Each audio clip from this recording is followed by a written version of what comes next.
In my upcoming book, The Assyrian Way of Life, that's made of 365 scrolls, one scroll for each day of the year, at scroll 295, it talks about the Assyrian calendar of life.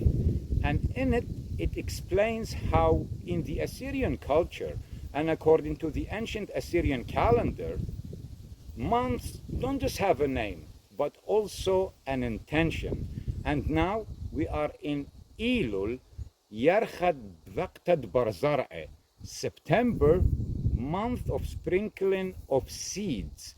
That's when many flowers and plants and fruits go into seeding and release their seeds everywhere.